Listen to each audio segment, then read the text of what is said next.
Hey everybody, welcome to Sam's League, the podcast, weeks 10 and 11. This week we got our full crew, me, Jack, Cole, and Dan. No guests this week. It was kind of just all over the place, so last minute scheduling means we couldn't get a guest. Anyone have anything they'd like to say real quick in place of a guest, or do you just want to get right into it? Okay.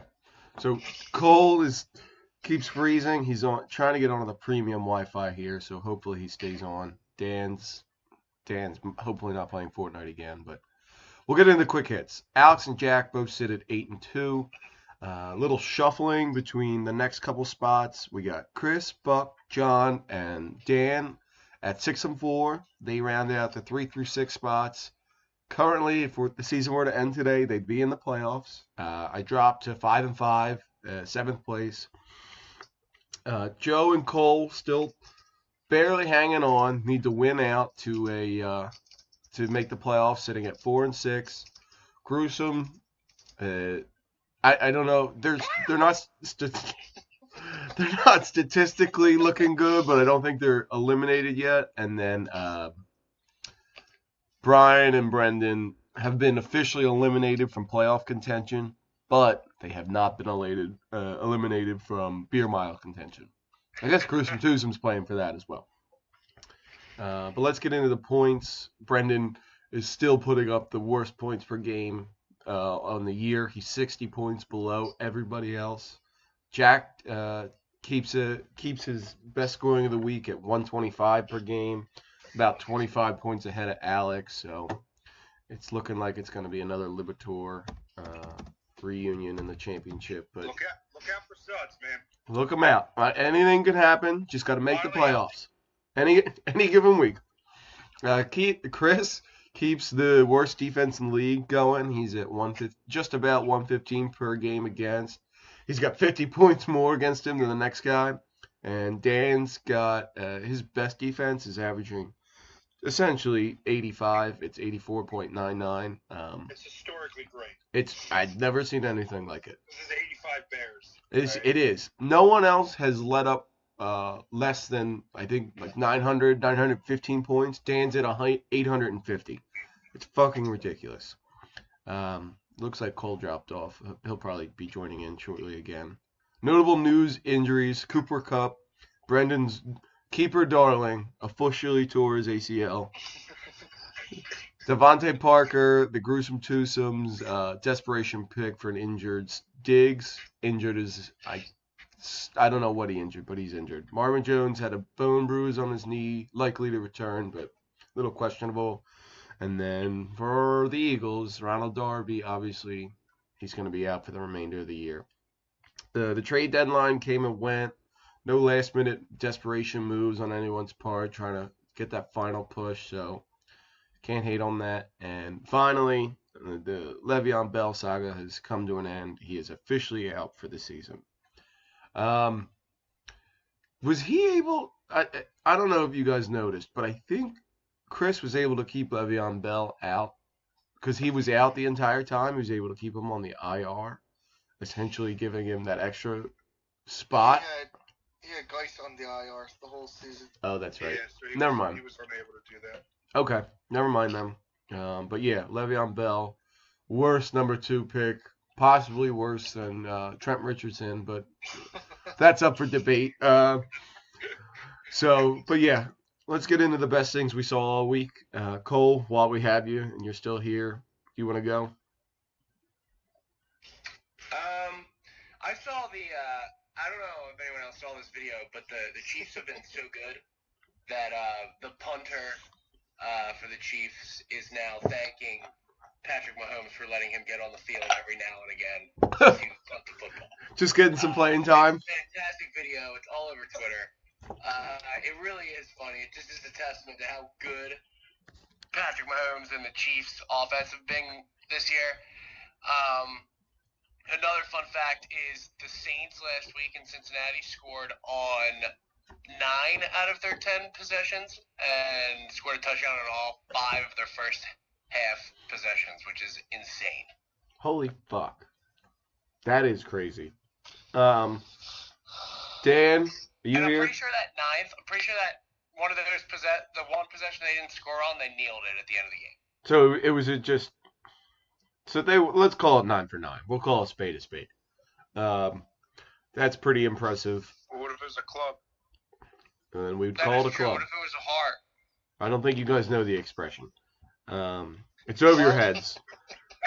Dan, what was the best thing you saw this Logo week? is literally a club.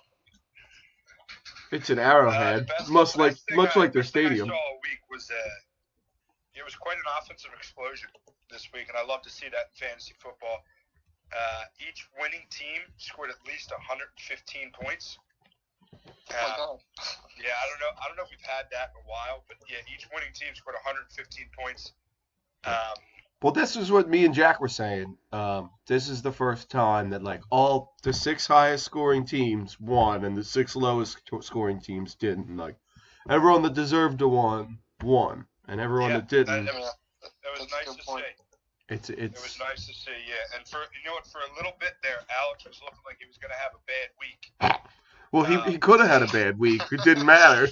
For a little bit there, he looked like he was going to have a bad week until Odell dropped to 19. But he was only projected. He was only projected in like the 110 range. It was looking really good for us. Yeah. Thinking, hey, this team can be bad sometimes. Hopefully that James Conner concussion just keeps on rolling and into next year and 3 years from now. Yeah. What the fuck? Okay. Jack, you want to go next? Best thing I saw are 2 teams rising late in the season. We got Pup and Suds and Schmucker's Jewel, scorching hot. I would buy now while you can, before it's too late. David Johnson and Byron Leftwich are clicking. T.Y. Hilton, Keenan Allen, Robert Woods are all healthy. Dan's team is just coming into form. We got Leonard Fournette back for Buck. Eric Ebron's looking like Gronk of 2014. All right. Don't just stop. Stop right there. I'm done with the Ebron love. He stinks. He's a system tight end. He's still scoring a ton of points. He might be a system tight end, He's on but pace for 18 touchdowns this year. Alex Smith was a system quarterback Who else last scored year. 18 touchdowns? Gronk. Your face. I would hope. But okay, the best thing I saw last week was annexation of Puerto Rico after their hot start. It's currently on a 3-game losing streak, with this third loss being the biggest blowout of the week with an 80-point difference in scoring. So, shout out to Chris. Just like we had predicted, it's coming down to a late season crumble, and I cannot wait. This is reminiscent of Cole's 6-0 start when he crumbled after. Was that No. Cole was 10-0. 10-0. 10-0, and there was 5 games left because he had secured a bye, and he went, I think 1-4, and lost in the championship, which is like the worst thing I've ever heard. So shout out to you, Cole. Just to let everyone know, if Ryan Suckup had just kicked an extra point in that game, Forgot about that. Chris loses and Chris would be sitting at 5-4 right now. What game? 5-0 start or something. So Ryan Suckup scored 0 points one week. dropped the 0 on me. Well, that's just bad managerial skills. It is. Hey, I'm just saying it could have been even worse for Chris. Fair enough. Let's get into it. We'll get into the previews for this week. I'm going to kick us off. The highly anticipated matchup. 1 versus 12. Jack versus Brendan. Brendan's... I don't know how Brendan keeps taking all these hits with injured players. I don't know why he's still got Devontae Freeman and Marshawn Lynch on his team. He's currently been starting 2 tight ends at all weeks. I think Todd Gurley's currently projected more points than more than half of. It's more than Ben Roethlisberger. Oh my God!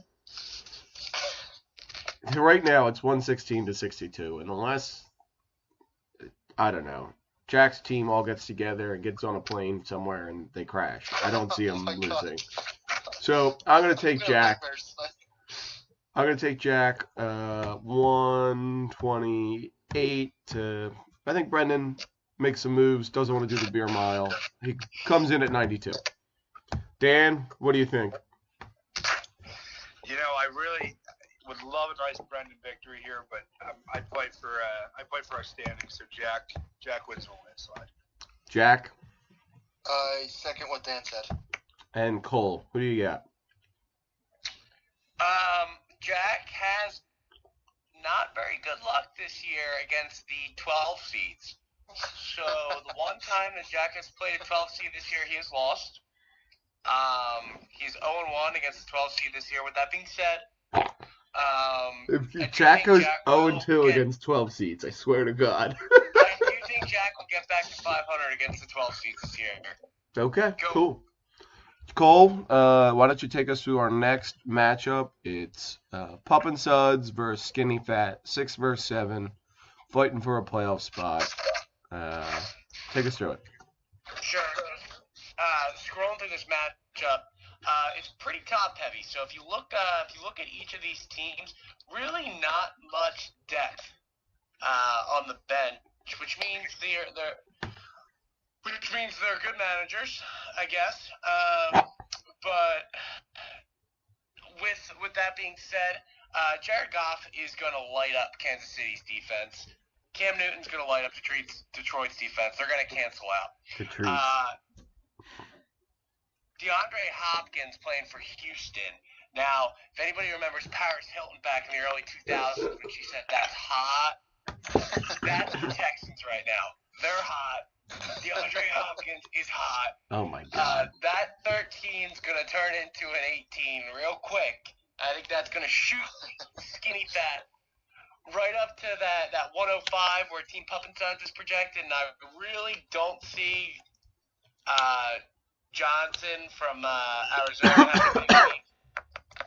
Definitely his not. First name, and Mark Ingram's going to come back down to earth. That team's not very good.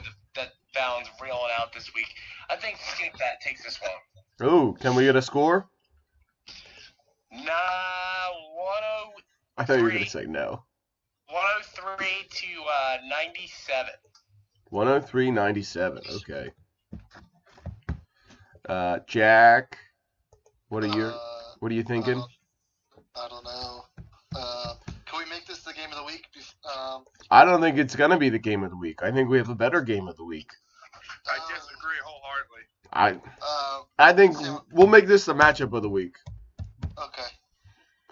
I'm gonna have to take Dan just on paper right now. Just Jalen Richard is scaring me. If he's scaring you, look at Andre or Larry Fitzgerald. But it should still be a good matchup. I'm excited.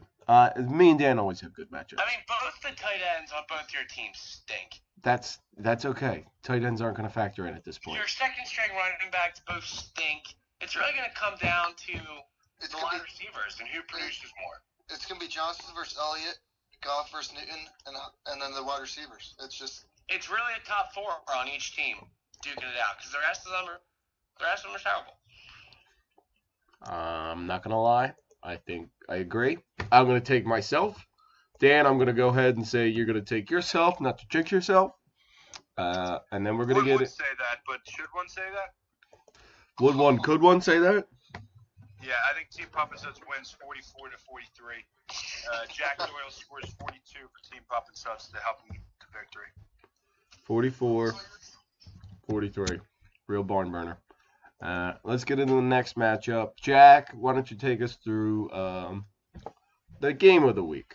It's John Schmidt, Farb Stick Picks versus the aforementioned annexation of Puerto Rico. 5 versus 3. Both teams are 6-4 in the playoffs. One might not be after this week. What do you got? What a doozy it is. I am going to choose John's team. Can't trust Amari Cooper and Golden Tate just yet completely, although I think Tate plays more. I think Tate has a middle-of-the-road week, but yes. Carson is going to have a big game. He's going to have to throw the ball a lot, maybe 50 times.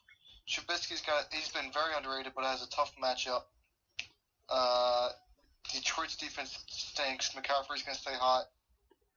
AP there's no offensive line in front of him. They're all hurt. I don't know what's going to happen there. I mean, Who are they playing this week? Houston. Oh my God. He's going to get eaten up. Yes. That's hot. Paris Hilton. Thank you. Sponsor of the pub.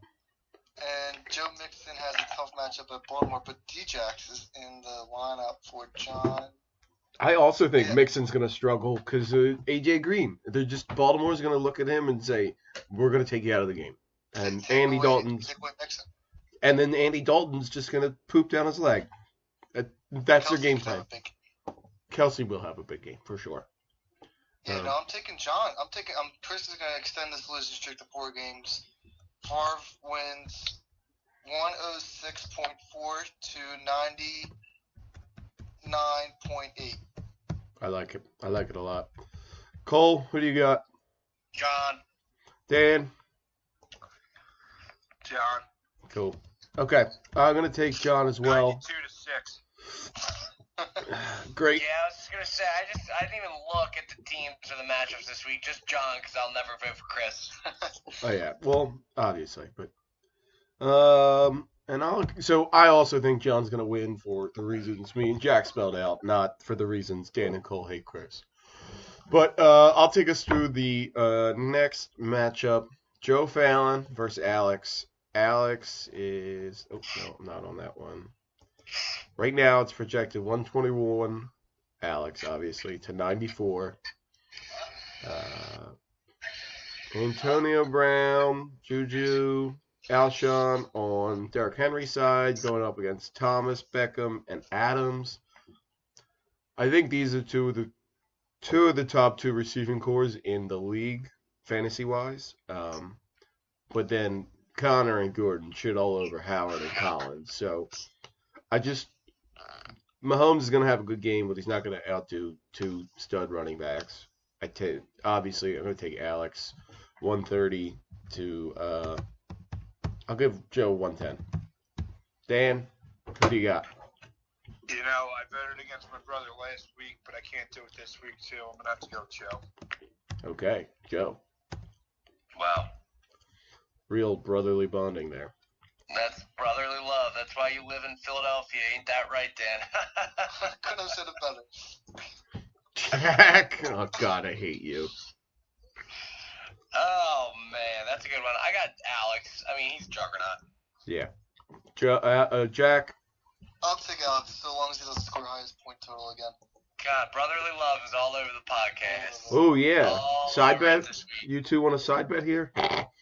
No, but Dan, why don't you take us through the next matchup? It's our very own Cole versus Gruesome Twosome. Cole's looking to stay hot in the playoff picture. Twosome's trying to put some distance between him and the beer mile. What do you got? I'm so happy that I get this game to talk about Cole and how he just shit on my team when you just look at his team and the absolute garbage that he throws out week in and week out with freaking Devin Funchess and Demaryius Thomas and Peyton Barber. Really? Peyton Barber? Peyton Barber's backfield. You know that. Scored over 10 points twice this entire season, and he's a starter. Just wow.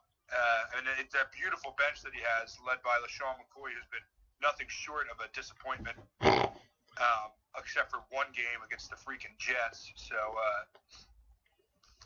Gruesome Twosome is just going to steamroll over Click It or Trick It this week. Just absolutely steamroll them.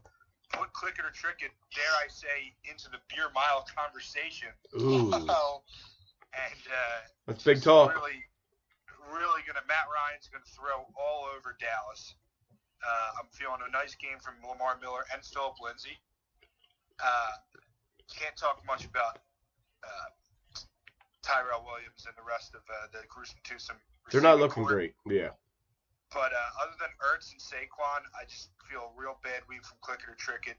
Don't see much happening Thursday night with Russell Wilson against Green Bay. However, Gruesome Twosome 99 to 84. 99-84. I will say, Gruesome Twosome has been leading heavily on San Francisco's deep. I just noticed that they still have them in there. However, 36 points over the last 3 weeks looks great, but now they're on bye, so possibly going to want to make a move here. I don't know. I'm not the manager, but I'm also it just, as much as it pains me to say, I'm going to take Cole in this one. Jack, who do you got? Yeah, unfortunately, me too. Okay. Cole? Myself, obviously. It's okay, Cole. Why don't you take us through this last matchup here? It's 11 versus 4. LeBron versus Schmucker's Jewel. Dempsey versus Buck. Who gets the Janos next Wednesday? What do you got? Well, Buck's got that bum Eric Ebron on his team. Very true. Well, I think this one pretty much sums it up. When it comes to the 12th seed and the beer mile, Dempsey's going to Tyler lock it up this weekend. Oh, my God. And get blown the shit out by, I hate Buck's name, but Schmucker's Jewel's going to blow him out. Dempsey is sticking with his strategy of at least adding one player who doesn't have a game or is injured in his starting lineup this week. He's really, really persistent with that one. Thank God he could put Minnesota back in. Cole, I think Dempsey's Julio Jonesing for that beer mile, if you know what I He mean. is definitely a winner. God damn it, you two.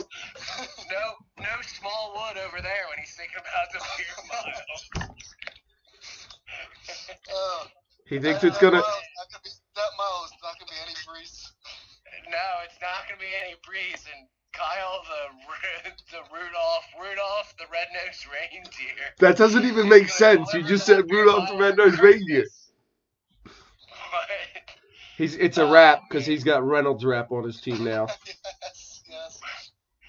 But anyway, yeah, this is going to be a blowout. As Drake said, Dempsey's going to finish in last place back-to-back. And Bucks, as Jack pointed out earlier, Buck is feeling himself. Yes. It's going to be not a good win for Dempsey this week. Does he have Godwin on his team? Oh yeah, he does. Yeah. Okay. No, Bill has Oh, I didn't even realize he had Drake too. Oh. Damn, Cole. Way to get into the Nice. onto the bench. What can we get a score analysis here then? 107 to 73. Nice. I'm gonna go ahead and assume everyone's gonna pick Buck, right? Correct. false. Okay. Jeff just got my back before he beat you 2 weeks ago when I needed him to. He's going to beat your Jewel this week.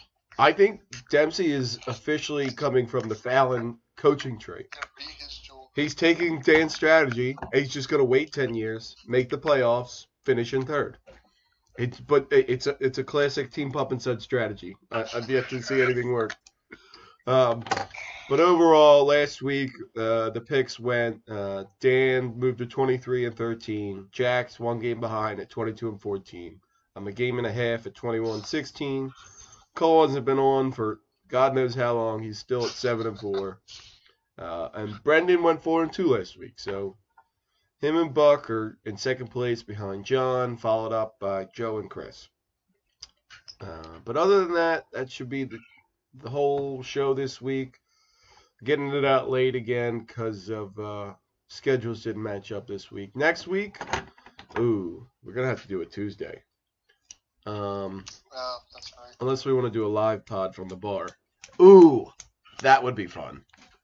I don't think anyone would hear We'll talk anything. about this later. Hey, I got to go, so let me get through Tyler's Corner real quick. Oh, that's right. I forgot. There you go. Tyler's Corner, Dan. Take us through it. So, Chris Goggins in for good company because Golden Tate's a must start this week. Hold on. What? Can we review who we said last week? No. Keep going through your thing. I'll find it. That's good, yeah.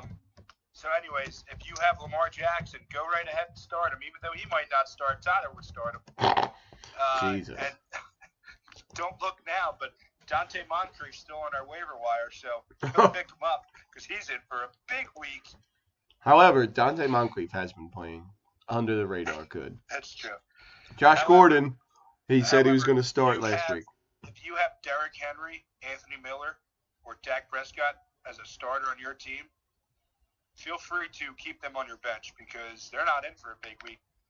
I love how he picks like guys like Dak Prescott. Like Dak Prescott is probably not a starting quarterback in a 12-team league, Yeah. and he's like, so no, Tyler, you wouldn't start him.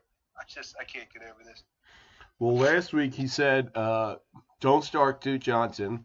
Yeah, no duh. He's not a starting running back.